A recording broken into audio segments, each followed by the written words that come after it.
Good morning, ladies and gentlemen, brothers and sisters. My name is Adegoke.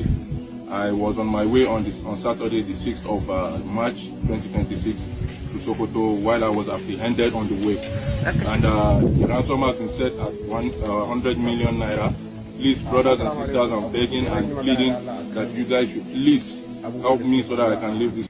Wannan bidiyon da kuka gana da samu ku akwai abubuwan da suke faruwa da Allah a social media kwana biyun nan game da kadiya da ta taso ta shinkafa. Daidai mu ne wakilan sarakunan shinkafa, mu da sa'abale haka suke bi international day da sauransu. To an yi jokes kuma gaskiya dama irin wannan abin yana da daɗi, wani lokacin a yi nishaɗi, wani lokacin kuma ya abin takaici. To da Allah yana so ku saurari bidiyon nan nawa har ƙarshe saboda akwai darasi a cikinsa. Yanzu da Allah ku dubi wannan bawan Allah, dan kudancin Najeriya ne, kuma jiya ya tafi ko Sokoto ne ko yana dawowa ne, yana cikin dawowa sai ya samu problem, yan bindiga suka tare shi, suka zo suka yi bidiyo akan suna so a basu miliyan 100.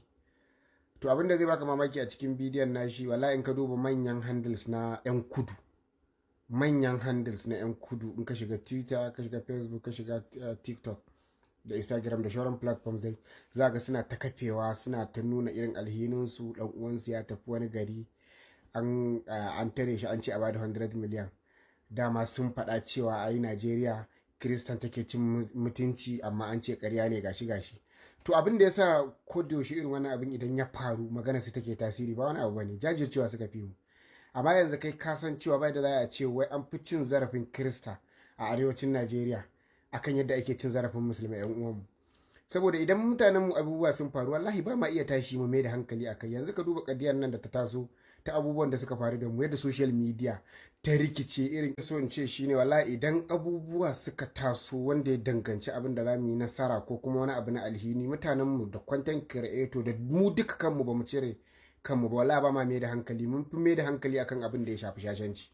Yanzu wannan abubuwan da suka faru da mu, kaga yan content creator na arewacin Najeriya content ma suke yi da abun, mawaka su content da abun, bloggers, kowa abin da in ka duba social media da kisa-kisan da ake a irin su gozan nan da shauran abubuwan da aka faru, ba a mai da hankali akai. To dan Allah ni kiran da zan yi ga mutanen yan arewacin Najeriya, musamman yan social media, ku daina damuwa da dole akwai wasu fitattun mutane da dole su za su yi kira. Yanzu mun gane kowa yana da platforms a wayarsa da zai iya yin amfani da, a duk wai yana da kowa a wayarsa akwai wani platform na TikTok da waye da zai iya isar da sakon da ba wai dole sai wani kana tunanin wani ne zai isar ba, ko ka kwalla faranka ka ce sai dan fim ko kuma wani blogger, kai ma za ka iya yi. Yanzu social media ne, yau in ka bude TikTok gobe za ka iya sa bidiyo ma ya harba, yau in ka bude Facebook gobe za ka iya sa bidiyo ya harba. An kana tunanin ba na wani ake kallo, kai ma za a kalli naka, ka sa abin da zai janyo hankali. Saboda haka da Allah jama'a mu rika mai da hankali akan abubuwan da suke faruwa. Yanzu an kama wani mutum, wani malami da shi da almajiransa a wani gari nan Sokoto ne ko Katsina ne ko Zamfara ne, da duka an ce wai duk mutum ɗaya sai an bada miliyan 100. yanzu saboda Allah mutumin da yake da miliyan 100 shine zai zauna a irin wannan rayuwar? To saboda haka dan Allah dan annabi mutanen mu, ni shawara nake ba mu yi haƙuri, mu rika mai da hankali akan irin wannan abin da zai faru.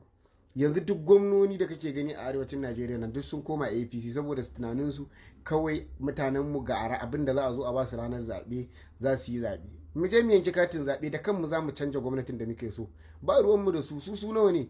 Duk yadda suke tunanin kamar kawai in zaɓe ya zo za su ci, mu ne za mu iya yi. Sannan wanne shiri muka yi, sannan wanne me ake cewa wanne tanadi muka yi ranar zaɓe wanda za mu kawar da su ko kuma mu ɗauki mataki a kansu.